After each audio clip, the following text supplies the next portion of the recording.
vossas leis. Se alguém amou tanto assim. Em nome do Pai, e do Filho, e do Espírito Santo. Amém.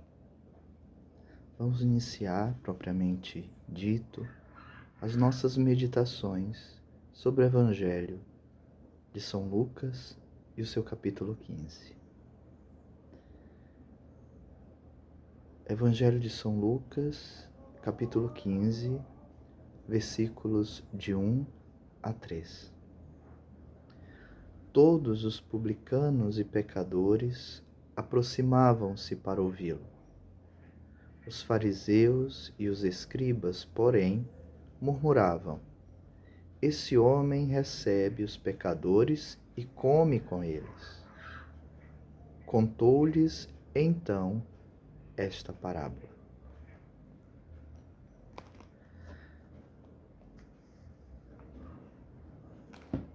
É possível surgir, já a partir do versículo 2, um questionamento. Por qual razão esses escribas e fariseus murmuravam a respeito dessas duas atitudes de Jesus, que era: ele recebe e come com os pecadores. No Oriente, alguém com posses pode alimentar a quantidade de necessitados que for possível para ele. Contudo, essa pessoa disponível a ajudar o mais necessitado, o pobre, ela não pode, de modo algum, isso na tradição do Oriente, ela não pode sentar-se à mesa com os necessitados. Ele pode ser generoso o que for, ele pode dar o alimento e a ajuda que for para os pobres, mas ele não pode conviver com os pobres. Alimentar não implica necessariamente para o Oriente acolher em casa e comer junto. O costume pede, ao receber um hóspede, que o anfitrião preste-lhe as homenagens prescritas pelo ritual de acolhida e façam juntos a refeição. É o que nós vemos um pouco antes no capítulo 7 de Lucas. Aí está a causa de tamanha admiração por parte desses murmuradores. Para eles, orgulhosos da sua moral ilibada, incomparável, imanchável, era ofensivo essa atitude de Jesus, ofensiva essa atitude de Jesus de receber os pecadores e de comer com eles. Era algo inconcebível esse anúncio de Jesus, de um Deus que pertencia aos pobres. Não só acolhia, não só comia, mas pertencia aos pobres. Como era possível, agora nós também nos perguntamos, como é possível receber alguém, aquele que, como ele mesmo diz, não tinha onde repousar a cabeça? Como nós vimos o Senhor proclamar lá no Evangelho de Mateus, capítulo 8. Ora, Jesus recebia junto de si, onde quer que fosse ou estivesse. Ele os acolhia principalmente no seu coração. Eram também filhos do Criador. Faziam parte do rebanho a ele confiados e não poderia lançar ninguém fora. A todo momento, os chamados pecadores queriam fazer comunhão com Cristo. Todos sabiam o que eram. Todos tinham conhecimento de sua condição Afinal, já tinha pré-definições de pecantes. O próprio evangelista, São Lucas, mais à frente, traz uma classificação destes que são ladrões, injustos, adúlteros, lá no seu capítulo 18. A lista da época também incluía pessoas que exercessem uma profissão desonrosa, como os cobradores de impostos, os pastores, os tropeiros, vendedores ambulantes. A estes eram negados alguns direitos civis, até eles não poderiam ter cargos públicos dentro da religião e também era negada a eles a fala de testemunho nos tribunais. Percebe-se, em vista disso, que Jesus age de modo contrário aos princípios rabínicos que proíbe o homem de fazer companhia ao ímpio, até mesmo se for para conduzi-lo à conversão. Como isso? Ora, ao ímpio, a um pecador, ele faz a sua palavra voltado para esse pecador, ele proclama a conversão para esse pecador, mas ele não pode conviver com ele. Ele só se torna discípulo quando ele se converte. Deus não pode amar, segundo a visão antiga, rabínica, Deus não pode amar um pecador sem que antes ele se converta. Jesus faz esse retorno, na verdade, de mentalidade, essa mudança de mentalidade.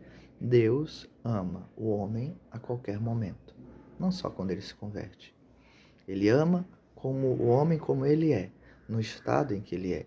Ele não deixou de amar Adão e Eva quando eles comeram o fruto e o desobedeceram. Tanto é prova do amor de Deus, é justamente essa roupa que ele dá na saída do paraíso para que eles não fiquem nus. Então Jesus mostra essa realidade de que Deus ama em todas as situações e circunstâncias. Cristo, que nessa altura do Evangelho está fazendo o percurso, a sua grande caminhada rumo a Jerusalém, que inicia lá no capítulo 9 de Lucas e só vai terminar no capítulo 19, são 10 capítulos em que se vê essa caminhada de Jesus até Jerusalém, Jesus dá uma resposta defensiva rápida, não direta, mas seguindo a tradição rabínica, a tradição dos antigos, através de uma série que nós vamos ver de 3 parábolas. Mas aí nós perguntamos, o que são parábolas? Jesus se utiliza não só nesse ponto, mas em outros evangelhos, parábolas. Na leitura dos evangelhos sinóticos, nota-se um considerável uso dessa expressão parábola, levando a pensar em uma utilização natural da época, desse tipo de linguagem literária para instruir alguém ou até mesmo um grupo de pessoas. Ela é empregada a fim de elucidar além da situação. Não há como encontrar nesse estilo literário um sentido em si, mas somente em virtude de uma prática posterior. A parábola leva a uma prática posterior. Eu escuto a história que está sendo contada, ela me dá, então, um mote, um sentido, que pode ser para a conversão e, a partir dessa conversão, trilhar o caminho de união com Deus. A parábola possui uma relação conceitual que necessita ser explicada para ensinar o caminho a ser tomado na vida cotidiana. Esse termo vem do grego parabolé, que de modo literal, significa colocar de lado, lançar junto, fazer paralelo. No uso bíblico, por vezes, é entendida apenas como comparação, apesar de as histórias de Cristo possuírem características muito mais amplas que esse conceito grego. Por quê? Porque no hebraico nós encontramos o correspondente, que é a palavra mashal, que significa dito ou provérbio que exprime sabedoria. Para o hebraico, segundo o escritor Joaquim Jeremias, não há uma classificação tão precisa de parábola. Ele diz o seguinte: o mashal hebraico designava, mesmo no judaísmo pós-bíblico, sem que se possa fazer um quadro esquemático, toda sorte de linguagem figurada. Parábola, comparação, alegoria, fábula, provérbio, revelação apocalíptica, dito enigmático, pseudônimo, símbolo, figura e por aí vai.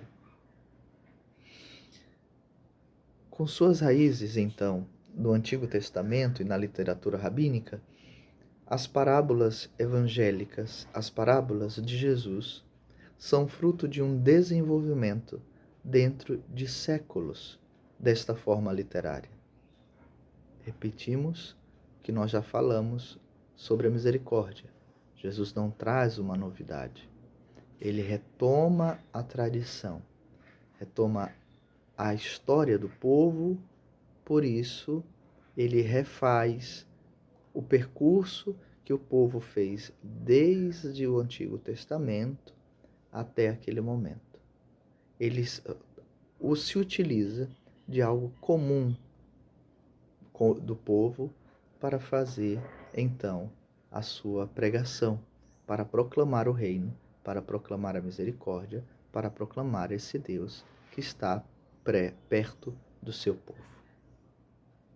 Chegou-se, nesse processo do Antigo Testamento de parábolas, a enumerar pelo menos 9 parábolas, sendo elas a da ovelha, em 2 Samuel, o fratricida e a vingança, também em 2 Samuel, a fuga do cativo, em 1 Reis, o vinheteiro, em Isaías, a águia e a vinha, em Ezequiel, a leoa e seus filhotes, também em Ezequiel, a vinha, Ezequiel, a floresta incendiada, Ezequiel, e por fim a panela fervente, também do profeta Ezequiel. Excetuando as 2 primeiras, ou seja, a da ovelha e a do fratricida e a vingança em 2 Samuel, a lista na realidade é composta apenas por alegorias, que induzem o ouvinte a admitir um fato até então imperceptível em relação a si mesmo. Já nos primeiros decênios após a paixão do Senhor, as parábolas têm sofrido desvios interpretativos, sendo tratadas como alegorias em alguns momentos, atribuindo a cada ponto da história uma profunda significação, que acabou por envolvê-las em uma névoa, como que uma névoa, no que concerne ao seu sentido. Ou seja, se eu tomo cada parte da história e tento explicar cada parte dela, ela não é uma parábola, ela é uma alegoria. A parábola, nós precisamos tomar o todo dela. A partir do todo que ela me dá e a partir da sua, como a gente fala, da sua moral. Qual a moral da história? Então, a partir da moral da história é que eu tomo a consciência daquilo que sou, daquilo que estou vivendo e daquilo que eu preciso mudar. Não necessariamente eu preciso ter uma explicação para cada parte da parábola. Isso seria alegoria. E por muitas vezes, no início dos séculos, foi feito esse uso de confundir a parábola com alegoria e ter a necessidade de dar a cada personagem ou a cada ponto da história uma explicação, o que não é necessário. Jesus é simples, por isso que não precisa de tantas explicações. Ele é simples para falar com os simples. Ele é simples para falar com aqueles que ama. Ele se utiliza dessas figuras que eram comuns tanto para ele quanto para aqueles que o seguiam. Fala, sim, dos assuntos divinos e elevados, contudo, com uma linguagem acessível para todos, que possam se aproximar dele e buscar viver os ensinamentos que ele prega. Até pode, é claro, ter bebido das fontes do Antigo Testamento, porém brota de si, verte, como uma fonte, algo de original, uma originalidade, algo único, de tal modo a aprender a cativar, a ter a atenção do ouvinte, que não se sacia com aquilo que ouve a primeira vez e está sempre buscando ter ainda mais dessa bebida salutar que vem de Cristo, dessa bebida de salvação que é a sua palavra. Em suas parábolas, o Senhor busca colocar aqueles que estão ao redor de si em situações concretas. Ele fala com o salmista. Ele abre a boca e ouvimos o salmista falar: vou abrir minha boca numa parábola, vou expor enigmas do passado, como diz no Salmo 78. Ele faz referências a momentos vividos, leva-os a uma mudança de visão e de comportamento, ou seja, está intimamente ligado a um condicionamento histórico. Tudo isso levando em consideração um propósito. Jesus nunca falou e nunca fez atitudes sem o propósito principal da sua vida, que é revelar a Deus e anunciar o seu reino de amor e de misericórdia. Por meio delas, faz o irrecusável convite a cada um de nós, não só aqueles chamados pecadores da época, mas também nós, pecadores, na nossa miséria, na nossa pequenez, naquilo que nos afasta dele. Ele faz esse convite de participar desse reino. É um traço, assim, típico da pedagogia do Senhor. Através do método parabólico, através das parábolas, há um chamamento não só para o banquete do Senhor, como também há uma escolha radical. Que escolha é essa? A escolha de possuir o tudo, que é o reino de Deus e a sua justiça. É possuir tudo, mas para isso é necessário dar tudo. É preciso mais ação que palavras. O tema principal do ensinamento em parábolas é o próprio Deus, seu comportamento em relação à humanidade e, sobretudo, o estabelecimento do seu reino, o processo modesto e o avanço progressivo que levarão finalmente a esse reino ser estabelecido. Mas as parábolas falam também do homem, do seu comportamento em relação a Deus e ao próximo, do comportamento dos discípulos de Jesus. Muitas vezes, no caso aqui do capítulo 15 de São Lucas, a parábola é pronunciada por Jesus como defesa ou justificativa diante de uma situação conflitante, diante da murmuração que nós ouvimos dos fariseus e escribas. Ela pode ser ataque e até mesmo desafio. As parábolas são, não exclusivamente, mas em grande parte, armas de luta do Senhor, utilizada contra a dureza dos corações daqueles que o cercavam. No capítulo em questão, elas defendem e iluminam a atitude de Cristo, que perdoa os pecados, derruba as barreiras impostas por leis humanas e que, se depois foram colocadas como leis religiosas diante da grande lista feita a partir dos 10 mandamentos pelos rabinos e pelos sacerdotes, e chama os pequenos, seja ele quem for, para o seu reino. Nesse caso, elas ganham um nome. Nesse caso, agora, do capítulo em que nós estamos meditando, ela ganha um nome. São as parábolas do perdão e da misericórdia.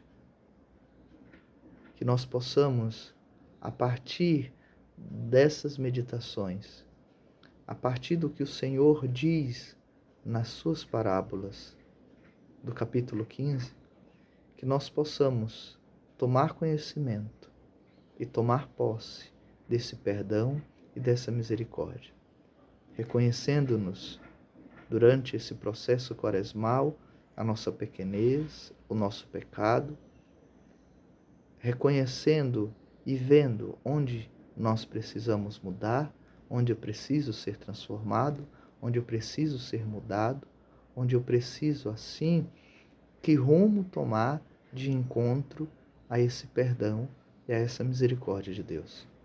Que rumo eu preciso dar nesse encontro íntimo com o Senhor.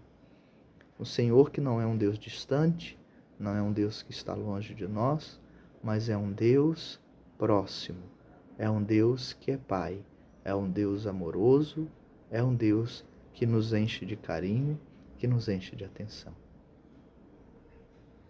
Que nós possamos tomar cada parábola que ouvirmos a partir dessas nossas meditações e meditar com elas, e assim possamos fazer o nosso processo de conversão, o nosso processo de união com Deus.